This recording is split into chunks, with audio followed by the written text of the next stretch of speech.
Hey everyone, this is Boston Don.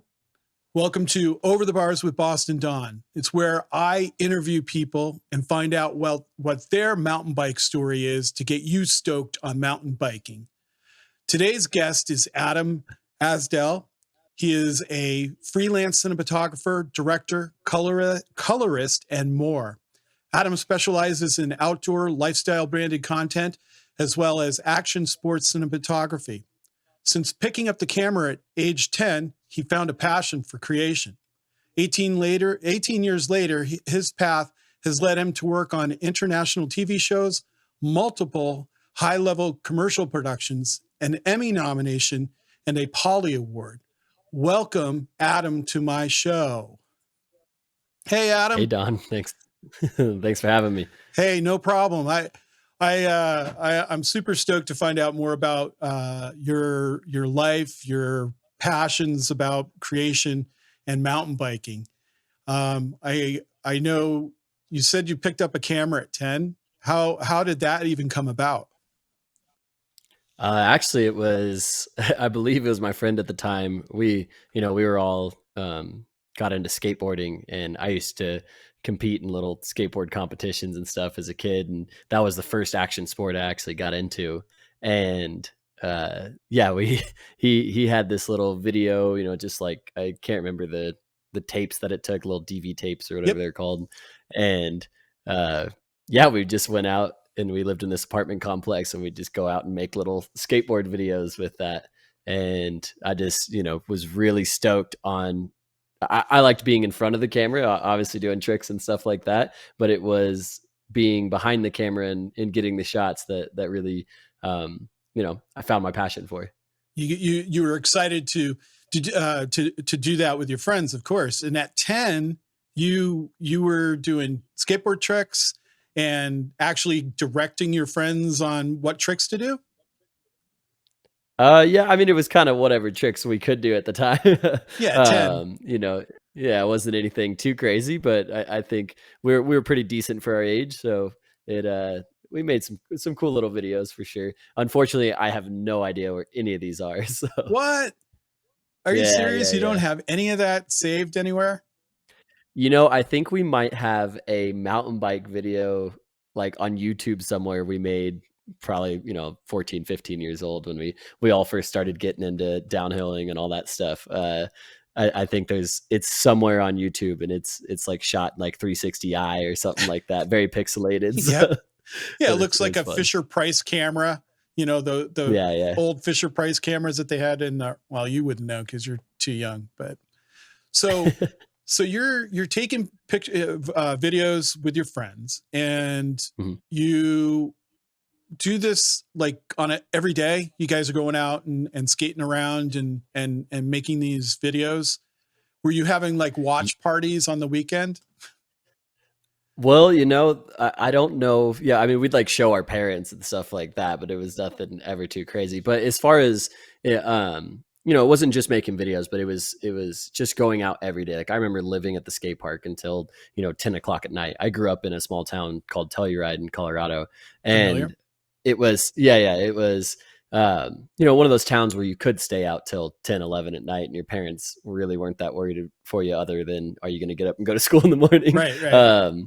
But yeah, there was no crime, very low, and all that stuff, so Yeah. we got into all sorts of shenanigans that way. But it was, we were really, our main thing was that sense of adventure. It was, we did skateboarding, and then once we got into biking, and which is a funny thing, is now that I'm super into biking and I've done racing and all sorts of stuff like that, I didn't even learn how to ride a bike until I think the age of 10 was when I actually got on a bike and off the training wheels. And it was my friends that I was making the skateboard videos with that were like, "You're going to learn how to ride a bike today," and took me out into the parking lot, took the training wheels off, and basically shoved me on this bike until I decided, I didn't fall over. So, Right. You didn't crash. But yeah. So we would just go out, like we had our apartment complexes were super cool. Like, down behind the complexes, there was this little bike park where some older kids had built a bunch of jumps and things like that. So we'd go try to hit those. My first bike actually was a red line. It was like a BMX race bike. Yep. And my dad took me to go to one BMX race. We got there like too late for registration, and I never ended up doing a BMX race. Ah, But I took this red line, and I was like jumping it off of like freestyle BMX style jumps and things like that. And so yeah, we were just always doing some sort of sport. It was skateboarding, biking, adventuring. I grew up in the mountains. That was what we did. Skiing, yep. and it just we just took camera whenever we could and filmed it. And so that's how I kind of first got my hands dirty with it.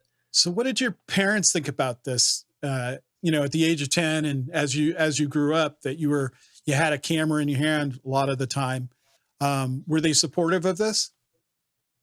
Yeah, I mean, it was never really like I didn't even own my own camera until I want to say like 23, 24. I'd always just used like friends' cameras. It was never like something my parents didn't really know much about cameras, or I don't even think I ever asked them for a camera.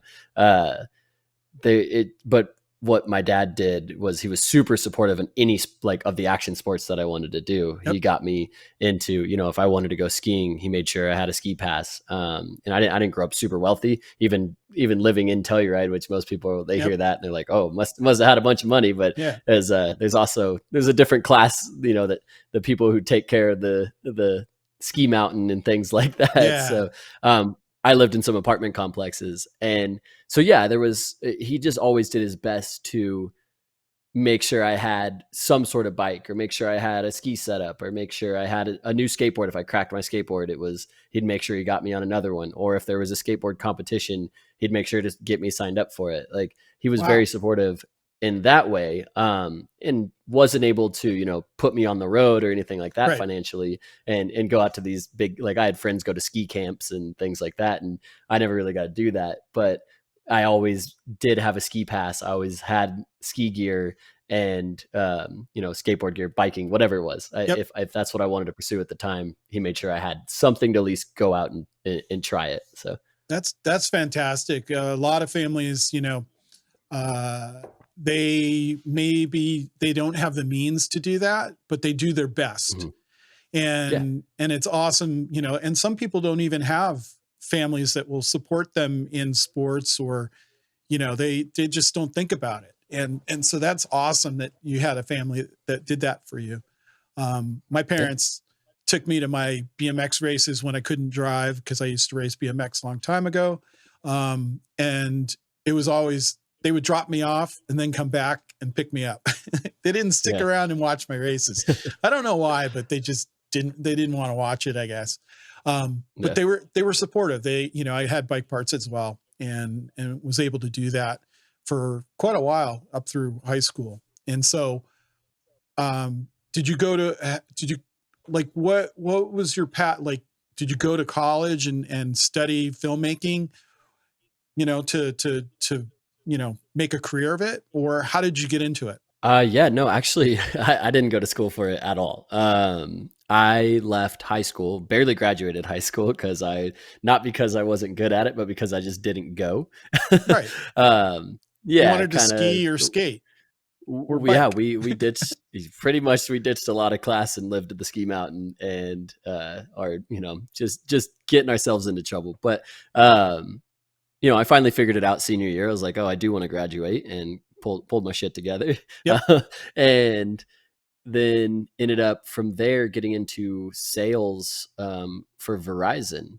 And yeah, so I was doing, the corporate life trajectory. Ended up moving out to Denver to an actual bigger corporate store, because the one I was living in Durango, I graduated high school in Durango, which is also in Colorado. It's about 2 hours, I think, to the east and north of Telluride. Just it's kind of oh wait, no, that'd be wrong. It's very, very bottom of Colorado. That Okay. geography. But yeah, it's like pretty much New Mexico. But yeah, I graduated from there, and then long story. I was there for a few years, and then moved to Denver to pursue more uh, a bigger career in the corporate world of Verizon. And then from there, it was my manager at the time had a camera, and I was doing some music, and I was like, oh, I want to start shooting my own music videos. So I actually was like, I know how to shoot videos. I've done it before. Bought myself like a really cheap Canon T70i or something like that, and started didn't even end up making any music videos. I think what I ended up doing was getting into photography. This guy was a big landscape photographer, and he was showing me all this landscape photography. I was like, oh, this is so much fun. And then I just started shooting little videos with it, and I was like, oh, I really like the video side, because then I can really bring things to life. Like, as much as I love photography, it's the video I feel like can tell a little more of a story. And so, yeah, I did that, picked that up, and then slowly just started getting more and more jobs. I mean, I shot everything from weddings to family portraits, the whole, like, just taking kind of whatever I could get. Right. And then eventually was making so much more money doing that than I was actually even in my corporate Verizon job. And I had a lot more, I was like, well, if I do this, I can have a lot more free time and things like that, and jumped the corporate ship Yeah. into the void. And it definitely has been an adventure ever since, and it has not been an easy one. But yeah, that's how I got back into it. And I'm all self-taught, or being on set, or being around people that, were willing to share a little bit of information with me. It's, maybe YouTube University a little bit, but that's I think a lot of people these days. It's true. As long as you work hard, people are willing to impart their knowledge to you.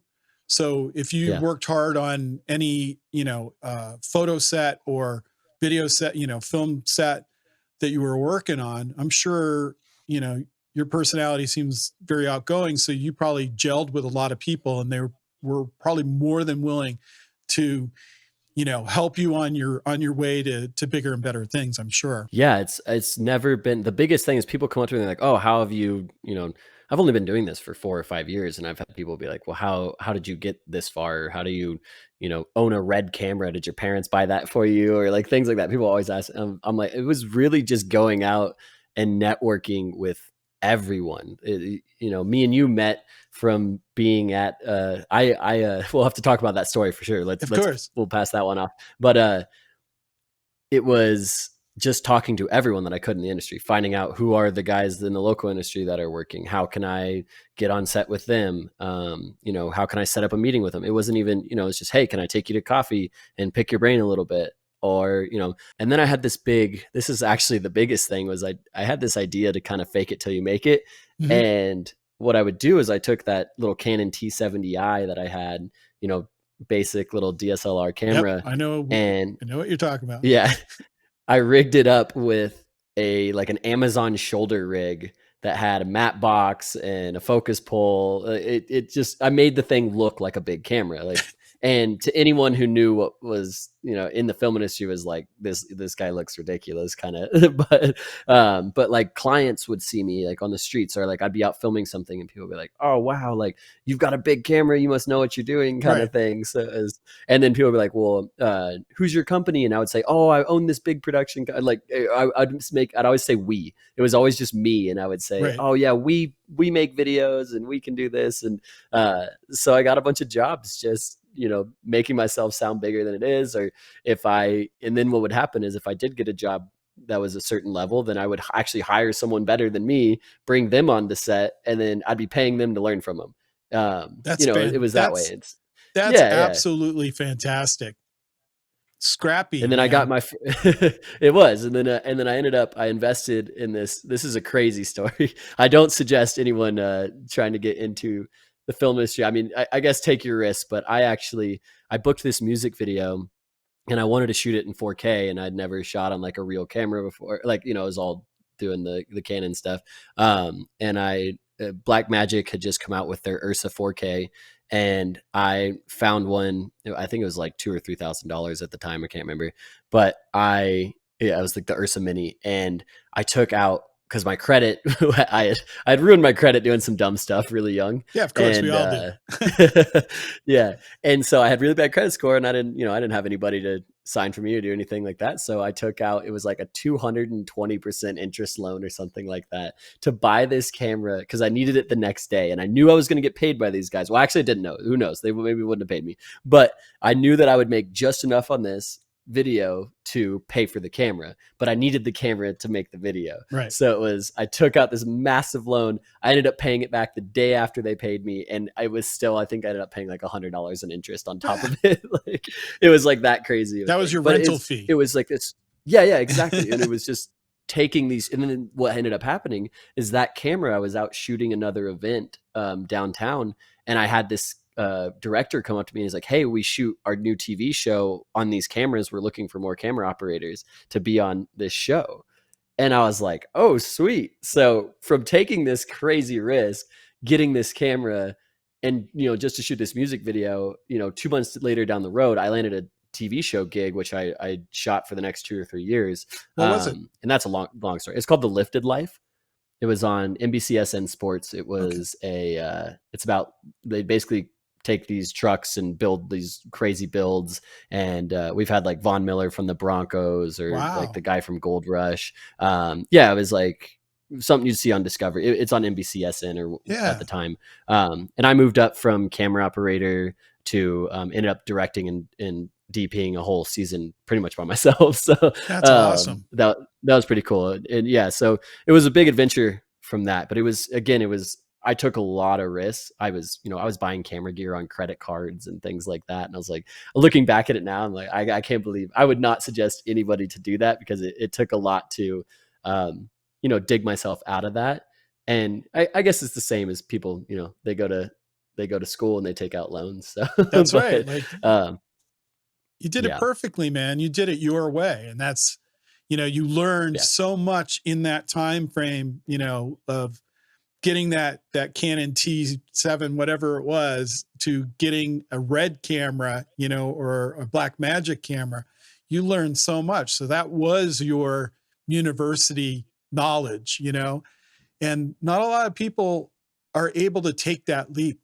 They don't trust in themselves enough. And that's one of the things, personally, that's something that I teeter with. Like, I know I can do things, but sometimes I just can't make that leap. And you were courageous enough, to know about yourself and had big goals ahead of you that you wanted to reach. And man, you jumped. And I don't know if courageous or stupid be the word, but well, we'll take it. It's a little of both. When you're young, you don't really know. You don't really know. And as you get older, you get that knowledge, and you can look back on it and you can say it's stupid, but you're like, I have to do this in order to make money and to be creative, so I'm going to make that leap. And you trusted your ability, and look where you are now. You're making money doing what you love to do, or I would hope, right? No, that's for sure. And I mean, I think we can kind of tie back into the conversation of how we met, because that was another huge risk that I took, was actually being out there at Snowshoe last year. If we're in a good spot for that. Yeah, for sure. Like, so, we both like mountain biking. I have you on this show because I want to share the love of mountain biking with others, and share, your story. And, World Cup downhill racing is some of the most exciting bike racing there is on the planet. And, I went down to Snowshoe, which I try to do one trip a year to the World Cup if it's in, in North America. And so this past September, I went down to Snowshoe to check out a race. I rent a camera package to just go take photos and go enjoy the races. And I met Adam on the hill, and Adam had a bib on. I thought he was like, pro, and he's got a killer kit. And me being me, I talk to everybody, just like Adam says he talked to everybody on the set. So I happened to say hi because I would see him up and down the hill, and we got to chatting. So how did you make the decision to go to Snowshoe? Had you ever been to a race like that before? No, I had not. And I swear someday if my mountain bike film career or I make it, start doing photography for the World Cup races, this story right here, I think will be pretty cool. um, yeah, so I am partnered with another production company in town. I have my own freelance company. I do a lot. My bread and butter is commercial, and we do a lot of outdoor. I love doing outdoor lifestyle stuff. So every Yep. once in a while, I get cool shoots. I've done one for Bell Helmets with this really cool shot with some of the best motocross riders in the world. But like these are shoots that I get like once a year type thing. It's not, for the most part, I'm filming lawyer commercials, or there's a lot of like in between all the cool shoots that I put in my reel. There's all these like other shoots that you just have to do to pay the bills. Right. And so luckily we're at this time, and didn't really have any shoots on the book. And I was like, like I had just gotten back into downhill mountain bike racing myself. I did my first few races within like probably like 6 or 7 years last year. If even more, it might have been 8 to 10 years. It's been a while since I had got off the race scene myself. And World Cup mountain bike downhill racing's always just been like, it just excites me. Enduro's cool, cross country, all that stuff. I got mad respect for all those guys, but it is the downhill guys that I grew up on. I remember having this DVD called Super 8 back in the day, and it just goes from like it follows all the riders from like all the World Cups. And I remember we would just watch that like on repeat before we'd go out mountain bike riding and stuff. And like, I was like, I just wanted to do that downhill scene. And so my passion had, really kicked back in for it last summer. And I was like, I want to go. They're having the World Cup finals in Snowshoe. I'm like, okay, maybe I go out and do this. I go check this out. And I was like, you know what? Maybe I should go out and film it and take some photos. Like I'll bring some gear. Literally, I'm at this time like everything's pretty slow. I kind of like am a little bit on the in the freelance world, we have these up times and these down times, and financially wasn't really in the best position. And I kind of did this other thing where I actually ended up borrowing some money from my parents, and then putting a hotel on a credit card, flying out there last minute. Like I decided like the week before, took this time off unpaid. How did you even get a place to stay there? Because when they announce the World Cup, that stuff gets booked up pretty fast. Yeah, so I just got lucky and I found a place, and I think it was like, it was like $300 a night or something like that, and I booked it for a week. So yeah, I paid for my plane tickets, I paid for the hotel, and all this is since been paid back and taken care of now. Of course. But yeah, I took this and I went out there, and I somehow booked like one of the last rooms in Snowshoe. I was going to sleep in a rental car. I was like, all right, well, maybe. I didn't realize Snowshoe was literally in the middle of nowhere. Oh yeah, so dude. Yeah, I had never been there before, and I was like, what the hell am I doing? The ride from, like, I came down from Massachusetts to Virginia, and then Virginia over to West Virginia, and it's like you're in the woods and on the mountains, and you have these crazy roads. And you, from living in Colorado, I'm sure you already knew how to drive those roads, but it was freaky for me, man. I was thankful that I did it during the day. I would not want to go there at night. And it's like 4 hours. It's like 4 hours from civilization. It's like crazy. So you get there. Yeah, so I fly in. Really cool story, actually. I'll just, go this ahead. is going to be a little bit of a long one. Yeah, but don't worry. I fly in on like one of the last flights into Charlottesville, I think, Charlottesville, West Virginia. Yeah. And I'm there, and I've got like I think this Yeti hat on, and I've got some Pelican cases and stuff. And this guy comes up to me, he's like, "Hey man, you heading to Snowshoe?" And I was like, yeah. And he's like, "Hey, my name's David Lieb." And I know. Yeah, GT rider. Yeah. He's like, "We have this really cool airbag set up. I'm gonna be doing some tricks. Like, you should come swing by our tent." And I was like, "Yeah, definitely." And so met him, and ended up, what really funny is I did go and meet up with them and shot some stuff with them and put together a really cool piece. And they were like some of the nicest guys I've ever met in my life. But yeah, that was really fun. So, but flew into Charlottesville, I stayed that night there, drive the next morning into Snowshoe. Have no idea what I'm doing. I don't know where to park the car. It's like, it's chaos there. It's insane. Dude, I was people the same. just like literally camped out in parking lots. Like, I've never been to anything like this in my life. I have a full backpack. I mean, I wish I could pull out my camera right now, but I show up with a massive red Gemini. It's like a studio version of the camera though. It's called the Ranger, and it's like this big camera. A couple lenses, and I'm like, I just throw on my backpack. Oh, first off, getting the media badge was so I walked into the media room. I had no idea if they're even gonna, like, I was like, can I just be a spectator and be shooting? Like, how can I get media?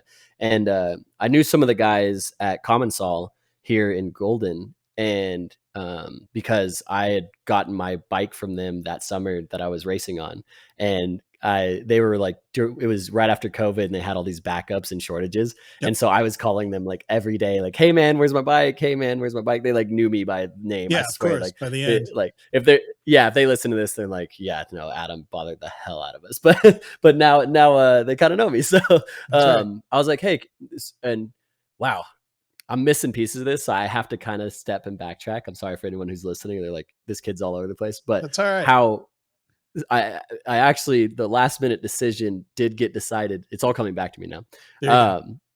Because I'd went to go get my bike serviced from those guys before another race, and they were like, hey, or they literally like were packing up. I was like, where are you guys going? They're like, oh, out to Snowshoe for the finals. And I was like, any way I can come out and take some photos or videos for you guys? Like, you don't need to pay me. I just like want to come out and shoot for you. And they're like, yeah, if you're out there, we'd love to get some photos from you. And I was like, awesome, sweet. So I just went out there, and that's how I got my media badge. I walked into the media room, and I just kind of like name dropped. Like, I didn't even know. So who knows if the Commensal guys hear this and like, you asshole, but I think it was all right. I was like, yeah, I'm shooting some stuff for Commensal, and then my own production company. I ended up writing down my own production company name on the piece of paper because I didn't want to get them in trouble if they're of course. No. I didn't know like if they had a list or whatever. And it ended up being really cool. Like, they let me hang out at their tent, and like it was a good time. But yeah, I literally walked into the media room and was like, yeah, I'm here to shoot. Like, somebody told me, and we had no service at Snowshoe, right? So I said, I was like, yeah, the guy who wants me to be here, like, I can't get a hold of him. Like, I don't know. I just need to pick up a media badge. I just like full blown fake it till you make it, right? And so I don't know. I feel like UCI they're going to get a hold of this and be like, yeah, we're way stricter about this now or some shit. No. They'll be all right. But yeah, so they end up handing me like, it was like one of the better jerseys too. Yeah, you like, had it a was blue the one one. that gave me, Right? yeah, it gave me like full access to almost anything. Were you like a TV host? Was it a TV host? No, it was like the step below TV host. It was Okay. like whatever, like TV host had like access to, that you could be shooting during the race, all this stuff. And then the one that I had was like, I don't know, below that. Cause I met a few guys. They're like, how did you get that jersey? And I'm like, oh, I don't know. I just asked for it. And I'm just cool. So yeah. So and then we spent the next few days literally drenched in sweat, hiking up and down this mountain, carrying, 60 to 70 pounds worth of camera gear, and just shooting and meeting up with anybody possible. And I met you, and just had the time of my life, put together a little edit, and eventually ended up getting seen. And I was able to shoot a mini documentary with Reed Boggs and a couple other guys out in Virgin, Utah, back in December. And that'll be coming out soon. So it kind of like, I just put this dream in my head of, this is what got you in, this is what you got behind the camera to do, was to film action sports. Like, I love it. I know there's not the same amount of money in it unless you're like one of the 1% guys. Yeah, of course. And yeah, but all I knew was that's the stuff I'm passionate about. Like, you don't have to pay me to go, although I'd love to be paid to do it.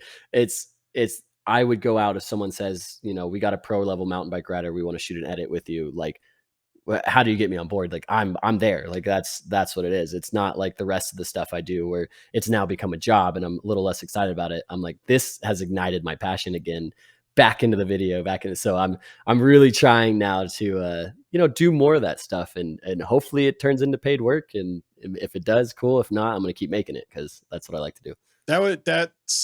That's fantastic. Do you feel like you're 10 years old again? Yeah, pretty much. It definitely brings a new life into it. It doesn't, because everybody, when I first started shooting professionally and getting paid to do it, I was like, oh yeah, do what you love and you'll never work a day in your life. And then like slowly you start realizing like, oh no, do what you love and you're going to work every single day. So, and it just, there's something about doing these talking head interviews, or it's the stuff that pays the bills. So I can't complain. I'm still getting paid to play with my camera. So is what it is.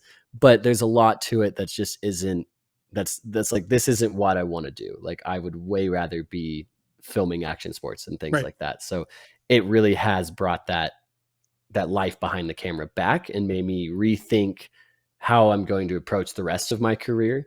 And, even if I think you just have to keep investing in yourself in that way. It is like, maybe I got to go to another World Cup or two this year on my own dime, and somebody somewhere hopefully is going to line up the dots and see a photo of mine and be like, or I'm going to meet the right person that's like, we're looking for a photographer. Yep. Who knows, maybe this podcast, someone hears it and they're like, oh, I'd love to have, a personal photographer for the World Cups. Like, that's what maybe it ends up happening. And it's what I look at it is just planting all these seeds. Hopefully one of them grows. Yeah, of course. Of course. Well, speaking of video from Snowshoe, Adam was kind enough to supply his Vimeo video of Snowshoe that he came up with. And I'd like to share that with everybody. So give me a second here. Here we go. And you can talk to us about it. Yeah, I mean, it's just you can already see it's one of the most beautiful places ever. I could see why they'd want to do a World Cup here for sure. Some of the shots you have are pretty amazing. Just so simple. Appreciate it. I wish we had a little more sunshine. It was kind of, oh yeah, definitely a lot of cloud cover those few days. Is that Zeke over there? Yeah, I think that was Zeke. You can tell by the long hair. Yep. Yeah, I shot a couple shots for the Kush Corps guys, and Nick Zabek, I think is his name. Super cool guy. You were always in a good position. Is so much fun. Yep. Oh, you got into those trees, man. You'd just be like head to toe covered in sweat. Like, if you were just in any of the brush, like, it's just so humid there. Like, how can you not love this sport? It's so cool, man. It's pretty amazing.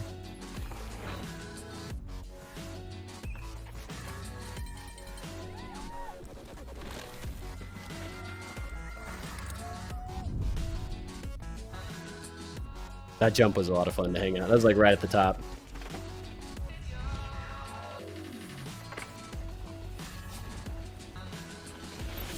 Just amazing work.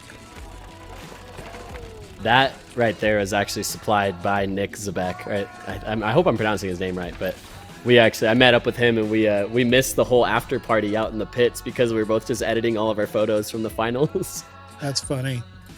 Yeah, we came out and like everyone was like already done partying. They're like, yeah, it was crazy out here, and we saw some of the footage from that, and we're a little upset. Motorcycles, the Lucas Shaw. Loic, my buddy. This was so cool being at the bottom, man. Yeah, yep. It was so cool being at the bottom. Unbelievable. That guy, he's the nicest guy. He's my buddy. Yeah, he's super humble.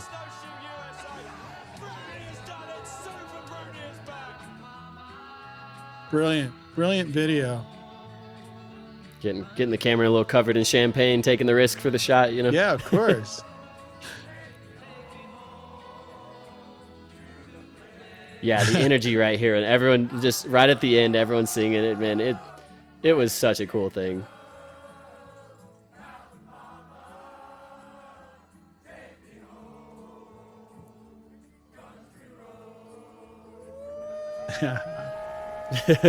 I remember just getting like just straight up chills, like at that point. Yeah, it was for so sure, much fun, man.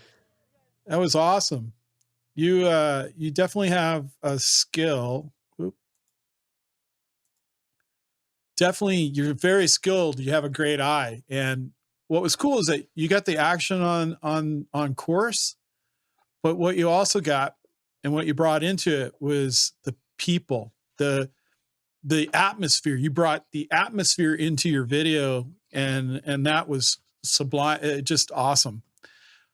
Because that's one of the things that when I went to a World Cup in 2017 at Mont Saint Anne, the thing that blew me away was, yeah, you have the riders and they're the most amazing, bike riders out there, but it's the people that go support that. Like it's noisy from the top to the bottom of the Yeah. course all the time. It's like during practice, they're yelling and screaming, during the qualifications and the finals. And so you were able to really capture that. And that's pretty amazing, Adam. Thank you. Appreciate it. Yeah. I mean, that's part of the storytelling part, is you can't just look at one section of it. Like, yeah, it's fun to get the riders going fast or throwing a big whip over something, but it's really, the story isn't there without the whole atmosphere. I mean, you saw, like, even there's one of my favorite shots. There's maybe like 5 or 6 year old girl just ringing one of the bells. Yep. And, she was on the left-hand like, side of the screen. Yeah.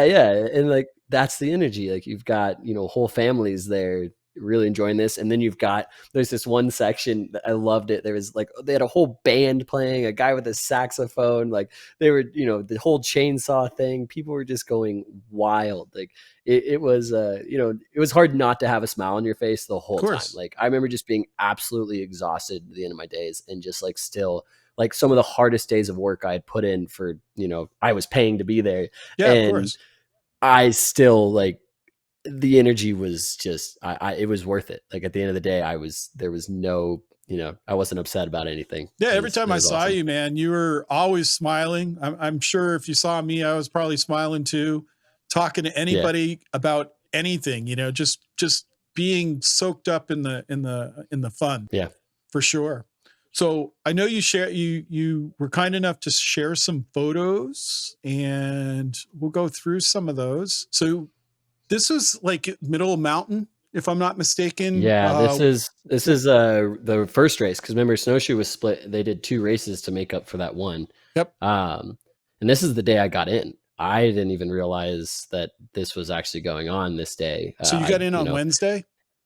Yeah. So I got in that morning and just immediately found, as soon as I got my bib on, all that, found a place to park. I just went and started firing off and went down to this spot. It's really cool. It's where that, I forget who it was that almost had that crazy crash, like held on like through the whole thing. It's one of the craziest like saves in a minute. But yeah, this spot was just super cool. And this was actually one of the first photos I had captured of the whole weekend. That's awesome. That's where I met Steve, the photographer, another Instagram photographer. I'm sure you met him too. I think I met Steve. Yeah. Yep. I met him on that same spot. And what was wild about it is that you have that ledge, and you drop down and then down again, and then it's like a straight shoot into the woods. And they were going like 50 miles an hour in that spot. And it's crazy to watch and be close to it. What was even more crazy was you'd watch people at the end of the day, like, because it's so steep and slick right there, right after that. Mm-hmm. People walking up and down that section, you would just see people sliding down and all sorts. It was hilarious. It would be like riding the chairlift back up, and you'd just be watching people like all the fans and spectators walking down and sliding. It was so bad. Oh yeah, along the edge there. Let's go to the next photo. And that is, I can't remember. I just tagged, I posted that the other day, and I tagged Austin Dooley in it, and he's like, "Thanks, man, but I don't think this is me." He said what was his name? I think it was Periano. I'm still learning all the riders' names from I know like a few of the big ones. Yeah.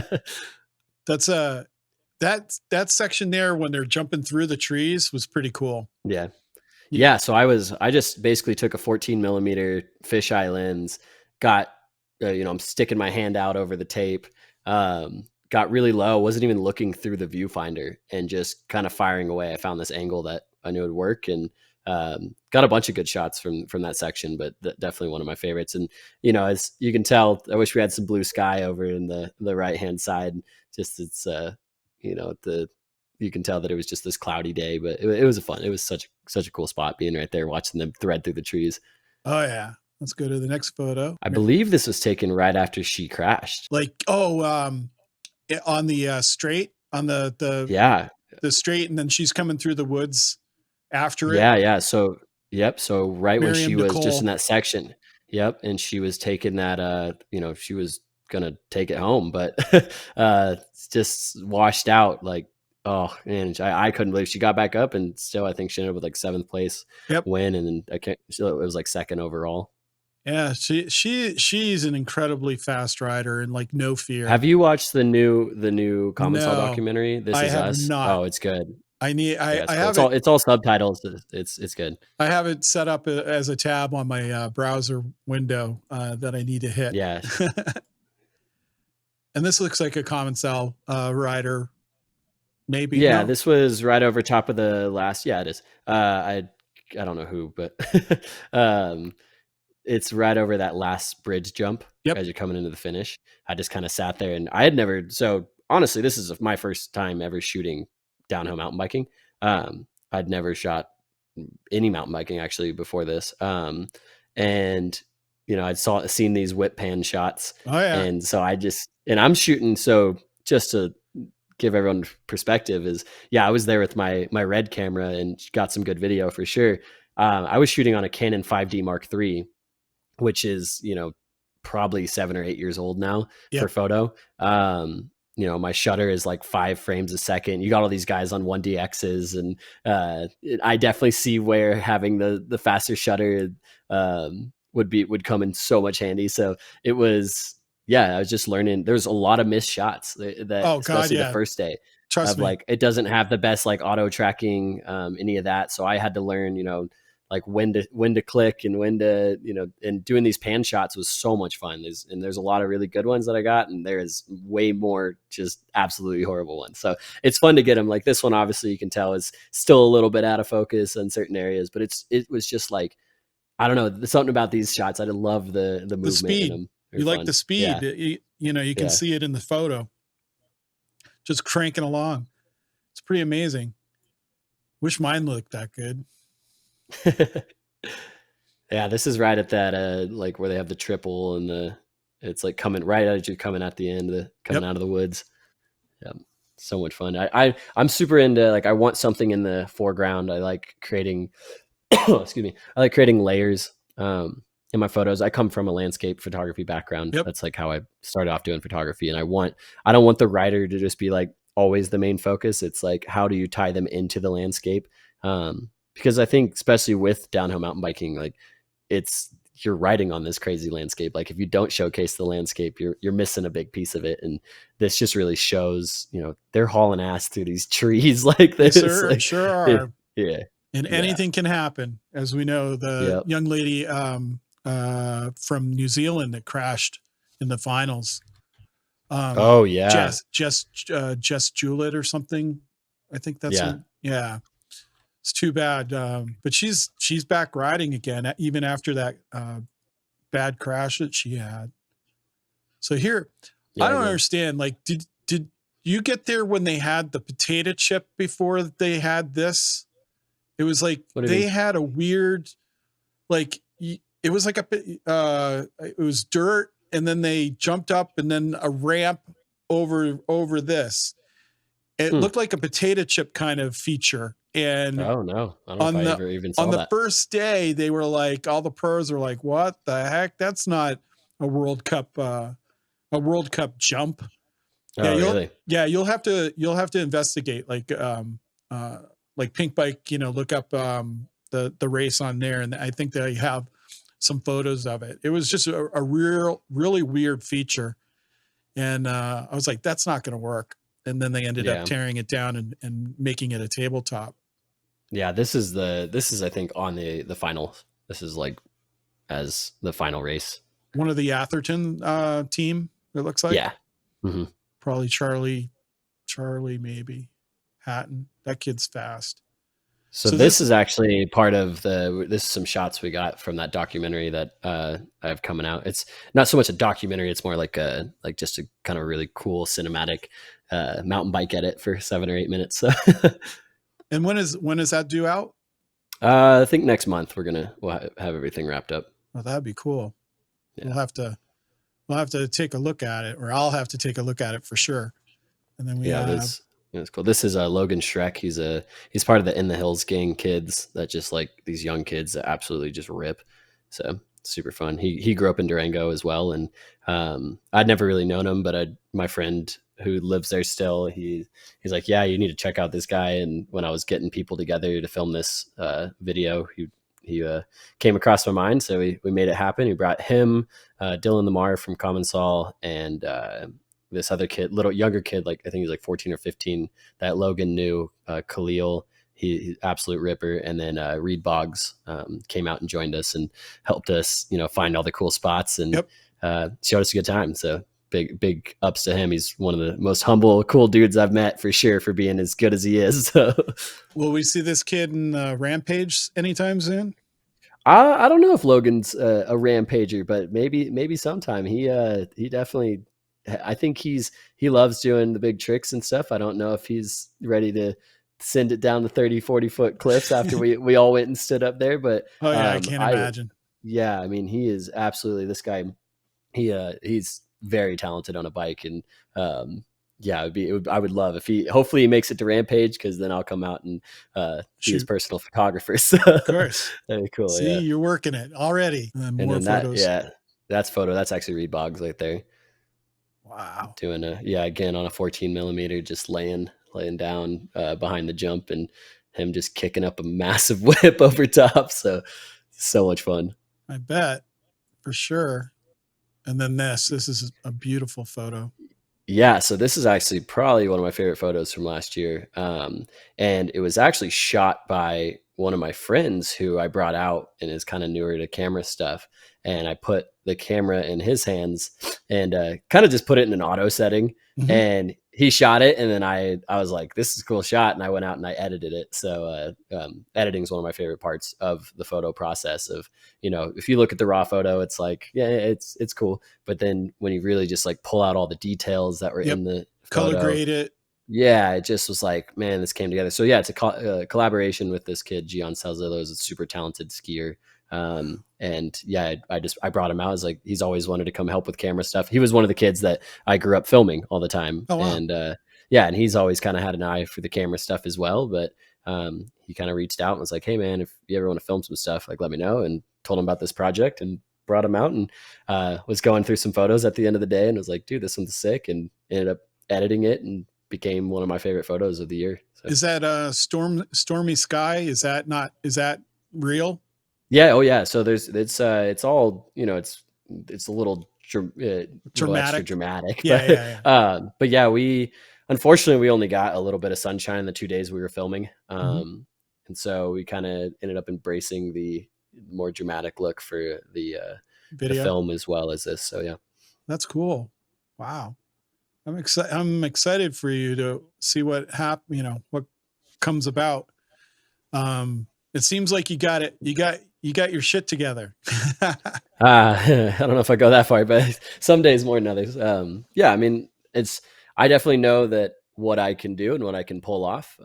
It's just, and I think there's a lot of people that have, are even more talented than I am that haven't had the opportunities even I had. So it's just going out and trying to put yourself in the right place over and over again until hopefully an opportunity shows up and you're ready to pounce on it. Now, I know that you said you race downhill, and my whole thing is, sharing your mountain bike story. Now, out of the two things, filming or riding, which one gives you the more stoke? Oh, always riding. I mean, it's great to capture the photos. I love it when you get a good photo, all that, but there's nothing like, doing anything in the action sports world. But for me, riding downhill mountain bike is the most exciting thing I've ever done in my life. Like I absolutely love it. It's terrifying, and especially now being someone who owns my own business and relies on not being injured very highly. It's scary. It definitely adds an extra factor to it that holds me back, I think, a lot. Yep. Because if I get injured for a summer, I'm out a lot of money. I mean, right now I don't have a health insurance plan. I have like an accident plan that covers like if I get injured up to like 20 or 30K. I'm gonna impart some wisdom, Adam. Yeah. please, for the love of God, get yourself health insurance. Yeah, Seriously, I gotta do that for sure. you got to do it. It's an expense, just like a red camera. You got to pay, you yeah. got to do it, especially if you're riding.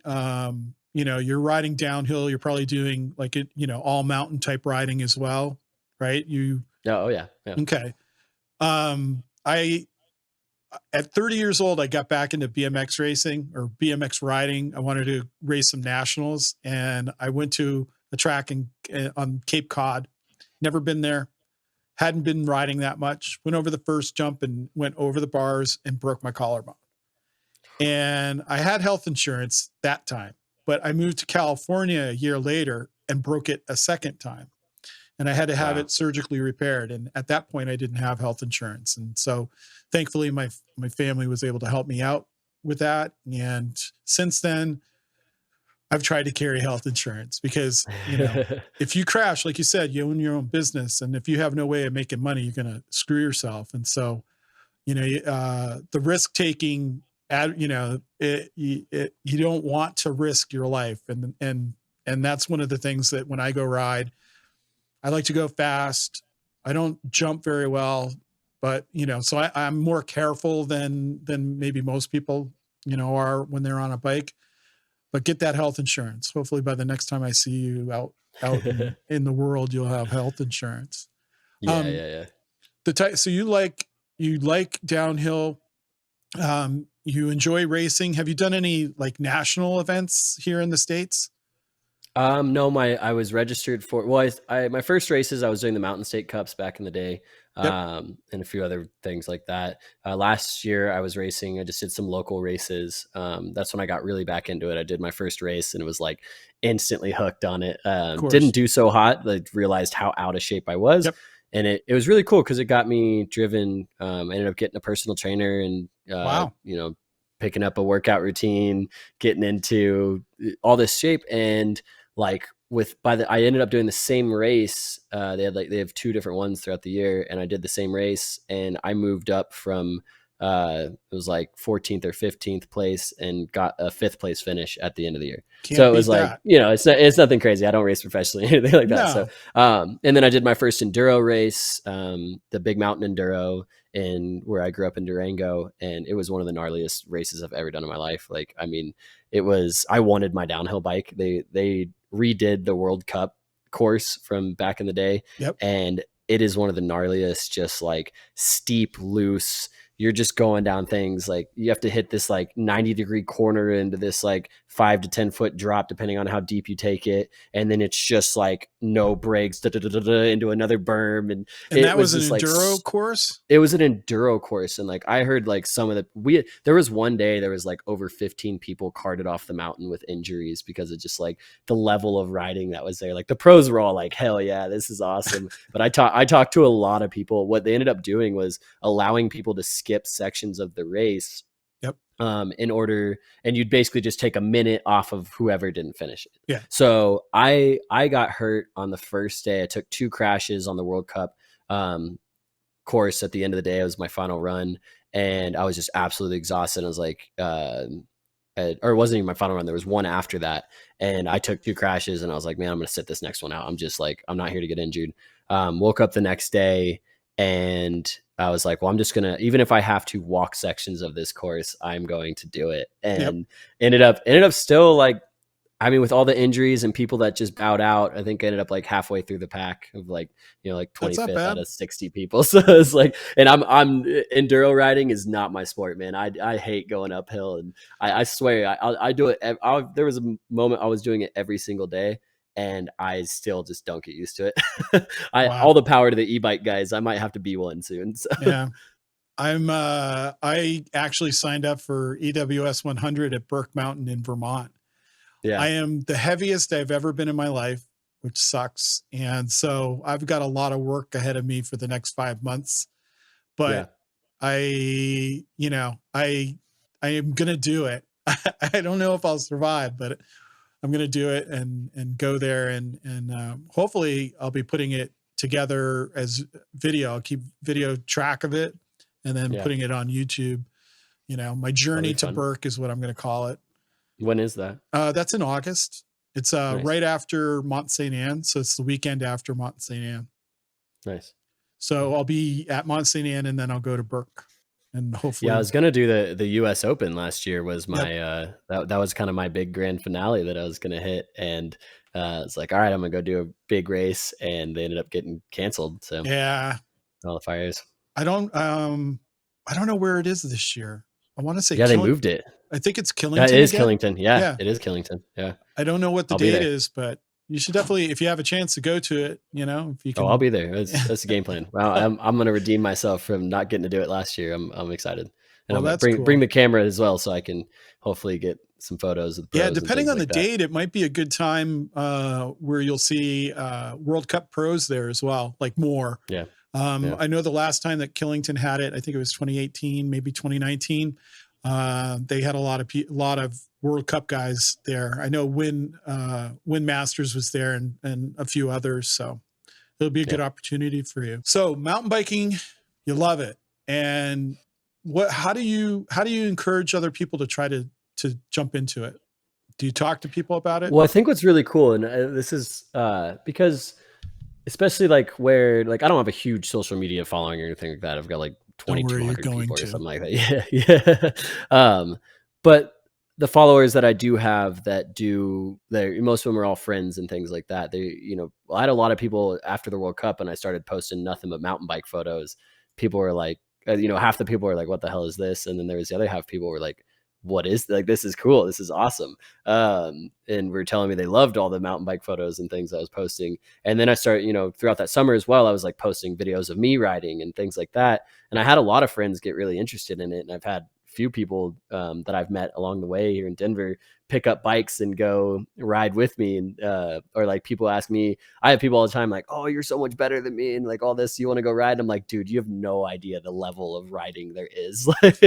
Like I am a beginner when it comes to most of this stuff, and I've been on a bike for a while. But like, it's just really fun to get some friends out that are like, "Oh, can you teach me how to jump?" Or and I think the inspiration is coming from the people that are seeing my photos. Like they see me post a cool downhill mountain bike photo, and like there's just something so cool about you see a downhill bike, like, and I will always be a huge fan of the dual crown. Like I know like Brendan Simonuk's riding the single crown and Rampage and all that stuff, but I'm like, I hope that we never go away from just the massive 200 millimeter like moto looking bikes Yeah, of that just course. like I feel those like I see guys ripping enduro bikes, and I've got my enduro bike and all that stuff. But like when I'm on my downhill bike, that's like where I'm most confident. And like I think people see those like that level of bike, and even in like the gear inspires them and things like that. It just looks cool. Like I think it looks badass. And the shared photos and things like that. I think I've had a lot of people reach out to me and be like interested in like, "Hey, can we go biking together?" And so that kind of has been happening. It's cool. I love it.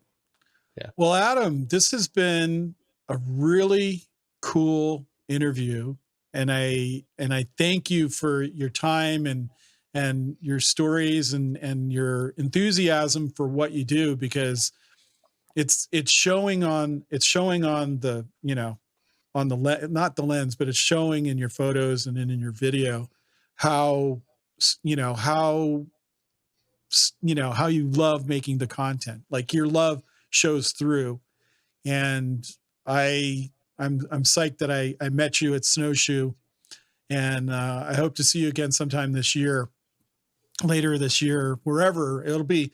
I'm definitely going to Mont Saint Anne. I don't know, and then Burke, but hopefully you can make it to the East Coast somehow and check out these races. Yeah, I'd love to. Um, what's funny is that a lot of I've talked to a lot of pro photographers for mountain biking, and a lot of them started pretty much the same way you did, where they just grabbed a camera and they started shooting their friends skateboarding or biking. And so knowing that that's where they started, man, I think you have a bright future if you want to grab it.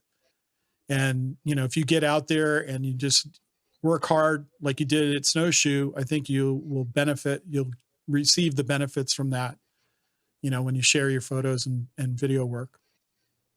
Thank you. Appreciate it. You're welcome. So I will bid you adieu. I hope that maybe I can have you on down the road again, and we can talk more about bicycle, mountain biking and photography and video. Maybe do it when we can do a live stream so that we can introduce other people to yourself and your work and to mountain biking and get everybody out there on the trails, because we need more people, especially in Colorado. I'm sure advocacy, you need more people to support the trails either being built or, having access to trails. I know that in California, that's kind of a sore spot in some areas of California. So, if we can help make it happen and get more people on bikes and out riding, I think it'll help us all for sure. Love it. Yeah, definitely. Well, I will let you go for now, and thank you so much. I will go ahead and get this going and say goodbye to everybody. So this is Boston Don, Over the Bars with Boston Don, telling the stories, mountain bike stories from pros and Joes, and wanting to share our love, my love, Adam's love, and anybody else who partakes in this interview or show.